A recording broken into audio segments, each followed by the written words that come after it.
Mkurugenzi, mame, Mkurugenzi Minisodes na kama K. Kabla sijaingia kwa hekaya ya leo, you know what we gotta do, man. Lazima tusukume ya super shout out. Hii kukaa na wewe inanipeleka seme. Lazima tusukume ya super shout out to our super customer of the day, na leo ni none other than Elisha Kiptui.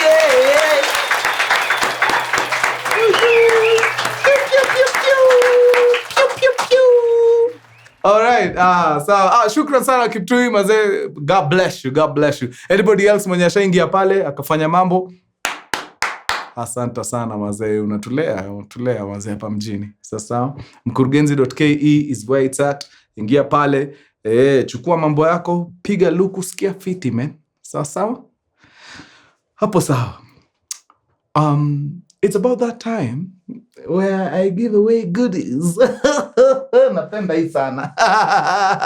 Lakini kabla tuingie kwa goodies, nataka niwachapie story moja hapa ambayo, by the way, tunakuwa na shida.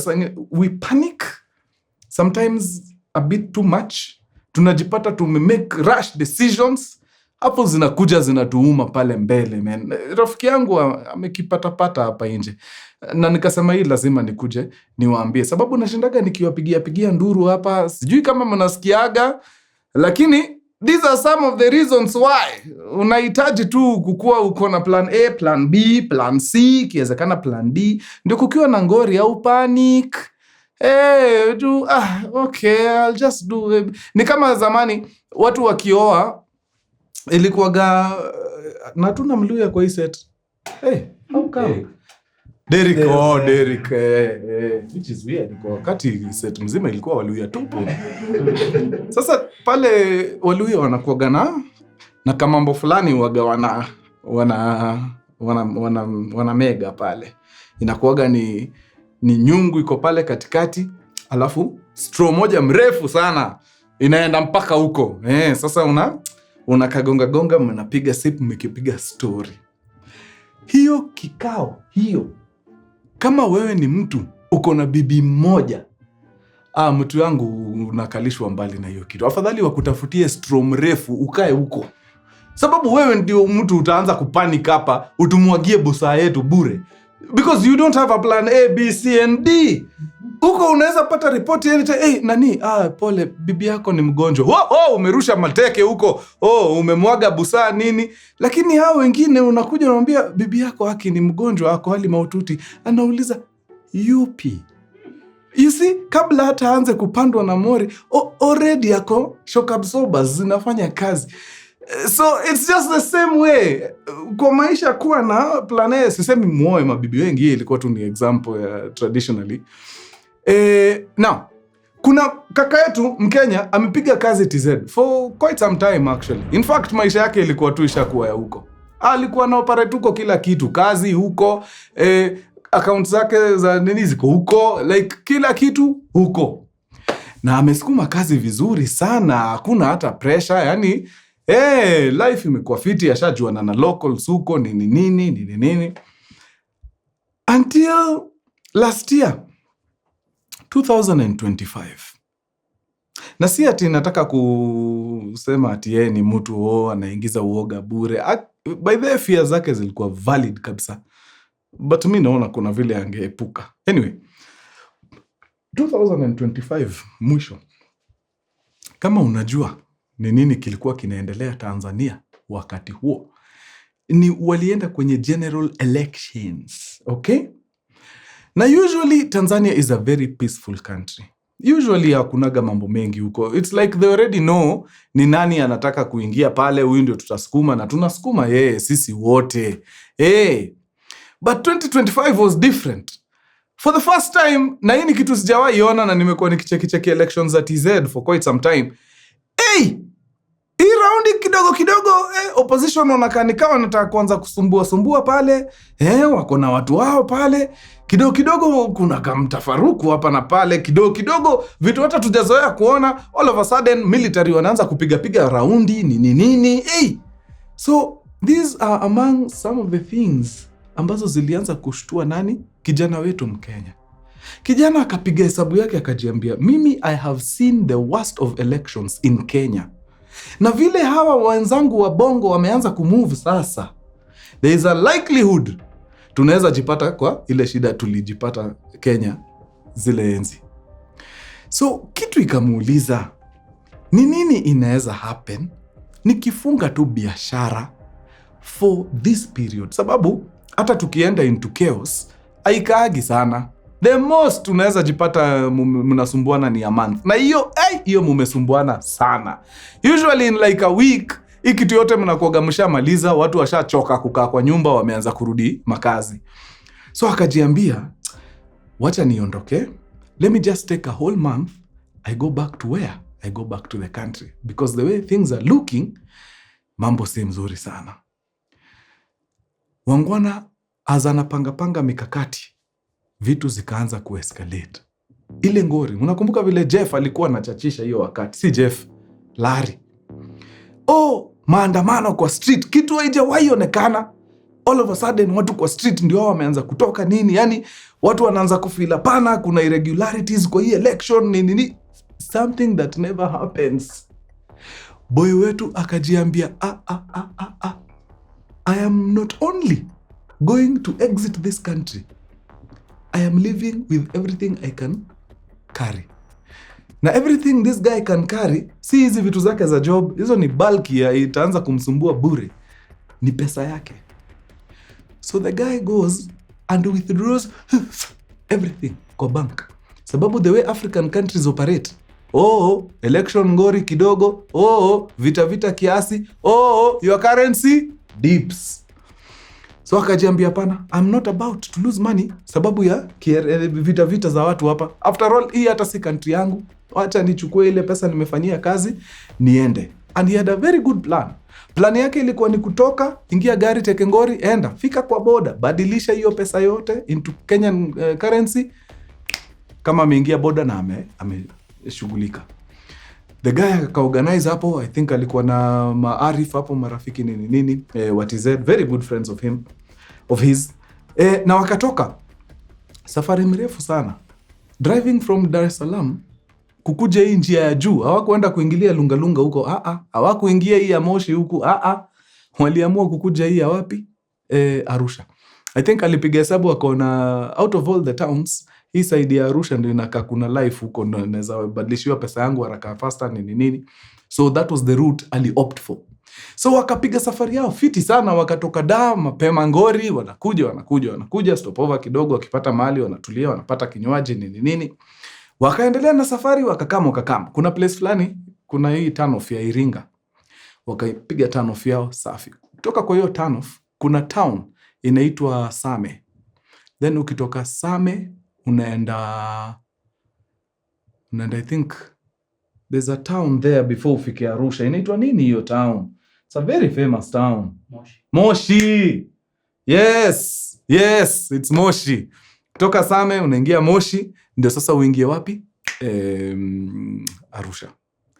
So after wamepita Same, on the way to Moshi, wakaanza kusikia sauti funny kwa gari. Wanashindwa hiyo ni sauti gani man? Kuna kasauti kanatoka hapa chini. Okay, the vehicle si ati iko unstable or anything, but there's something. There's definitely something iko amiss. So wakaendelea kudrive kidogo, wakajiambia, I think tusisimame kwanza. Finya tuone kama tunaweza pata place, tutasimama check it then tuendelee. So wakaendelea, but the more anaenda the more anasikia hapana. Tunaweza endelea kuendesha hii kitu hivi, kumbe tunaharibu kitu na hatujui.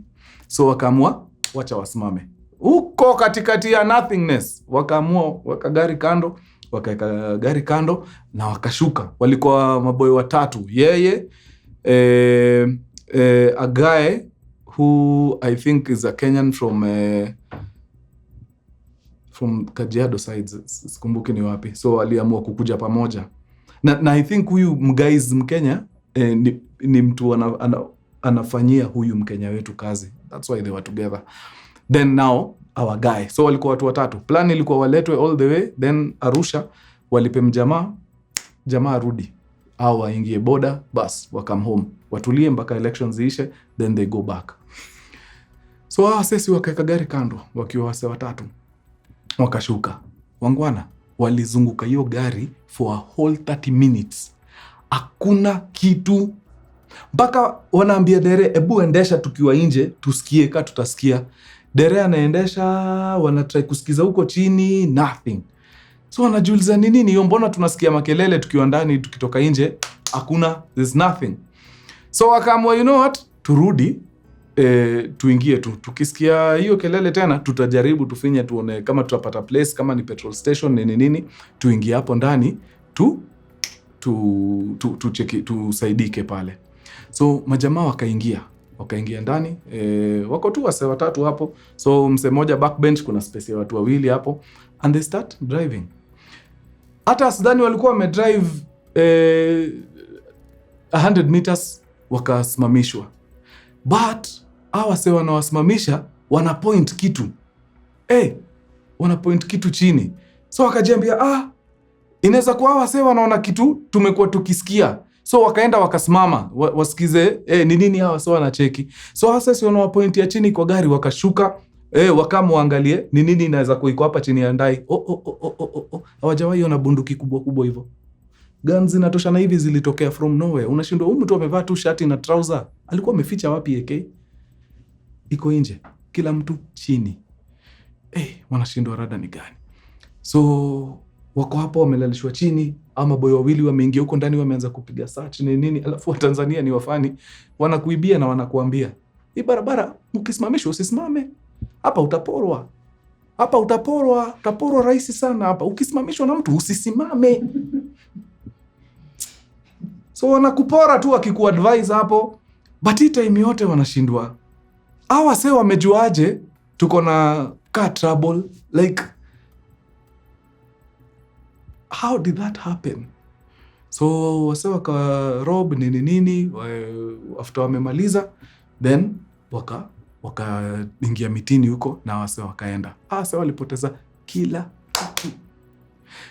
Kumbukeni, mse wetu alikuwa ameenda aka-withdraw pesa yake yote, iko kwa bag kwa kiti ya nyuma. Hiyo imeenda. Gone kabisa for good.